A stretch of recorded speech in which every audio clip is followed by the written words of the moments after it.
India जीतेगी। उनकी यात्रा तब समाप्त हो गई, राजनीति की यात्रा। वो तो अपने उस उप मुख्यमंत्री के काल में 6 विभाग रखकर लूटने का काम किए देखे ही, इसलिए वह नहीं है आप। इसलिए उनकी यात्रा करने से कोई फर्क नहीं है। एनडीए में विश्वास है। माननीय नरेंद्र मोदी जी की विकास की गंगा देश के साथ साथ जो बिहार में बह रही है, और एनडीए का नेतृत्व जो हमारे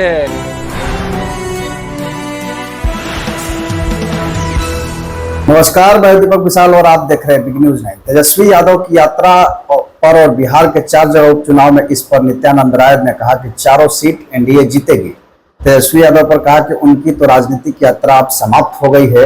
वे अपने उप मुख्यमंत्री के काल में 6 विभाग रखकर लूटने का काम किया, या बिहार की जनता ने देखा है, इसलिए उनकी यात्रा से कोई फर्क नहीं पड़ेगा। आपको बता दें कि नित्यानंद राय ने वक्फ बोर्ड पर भी खुल करके अपनी बात कही, साथ ही साथ बांग्लादेश क्राइसिस पर भी अपनी बातों को रखी, और तेजस्वी यादव पर जमकर बरसे हैं। और क्या कुछ कह रहे हैं नित्यानंद राय, आप सुने। वक्फ बोर्ड के विषय में जो भी सरकार की सोच है और उसमें संशोधन का जो प्रावधान लाने की बात है, विपक्ष को उसके तथ्यों पे जाना चाहिए कि किस प्रकार से वक्फ बोर्ड की संपत्तियों का उपयोग उसी अल्पसंख्यक समाज के महिलाओं के लिए और बच्चों के लिए और उनके गरीबों के लिए हो। इस सोच के साथ ऐसे यह मामला अब जेपीसी में चला गया है, तो वहाँ उस पर चर्चा होगी, उस पर विचार होगा। सर, क्रीमी लेयर पे कल चर्चा चली कि सब नहीं रहेगा। बिल्कुल मोदी सरकार ने स्पष्ट किया है, और माननीय प्रधानमंत्री जी का भी स्पष्ट विचार आया है कि बाबा साहब भीमराव अंबेडकर जी के संविधान में जो एससी और एसटी के आरक्षण का जो प्रावधान है, उसमें क्रीमी लेयर नहीं है। इसलिए एससी एसटी के आरक्षण में क्रीमी लेयर नहीं रहेगा।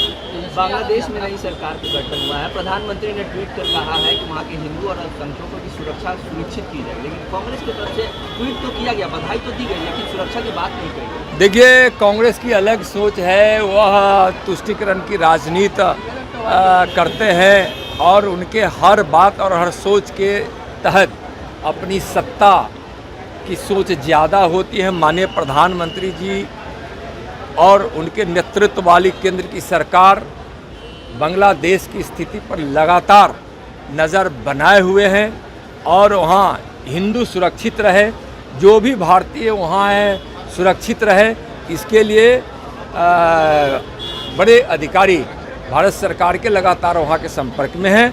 और माननीय गृह मंत्री जी ने वहाँ एडीजी बीएसएफ के अध्यक्षता में एक उच्च स्तरीय कमेटी भी बना दिए हैं। गृह मंत्रालय द्वारा उसकी सूची भी जारी हो गई है, और वह लगातार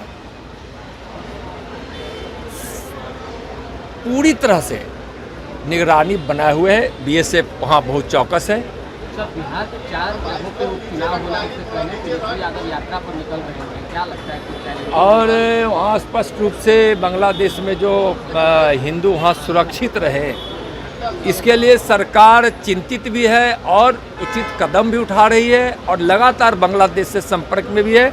माननीय प्रधानमंत्री जी बड़ी संवेदनशीलता के साथ और अति महत्वपूर्ण विषय है, इस सोच के साथ वह इसको देख रहे हैं। यात्रा पर तेजस्वी यादव निकल रहे हैं, 4 जगहों पे उपचुनाव होना है बिहार में। हाँ, क्या कहेंगे? चारों सीट एनडीए जीतेगी।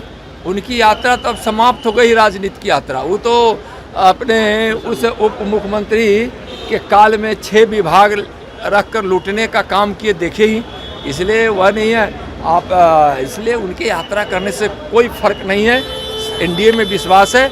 माननीय नरेंद्र मोदी जी की विकास की गंगा देश के साथ साथ जो बिहार में बह रही है, और एनडीए का नेतृत्व जो हमारे मुख्यमंत्री जी कर रहे हैं, माननीय नीतीश कुमार जी, सब नीतीश कुमार जी की विकास योजनाओं से और माननीय प्रधानमंत्री जी की विकास योजनाओं से लाभान्वित हो रहे हैं। लोगों को विकास चाहिए, लोगों को अपने बच्चों का भविष्य सुरक्षित चाहिए। बिहार के लोग अब यह सोच रहे हैं, बिहार में जात पात की राजनीति नहीं, विकास की राजनीति होगी।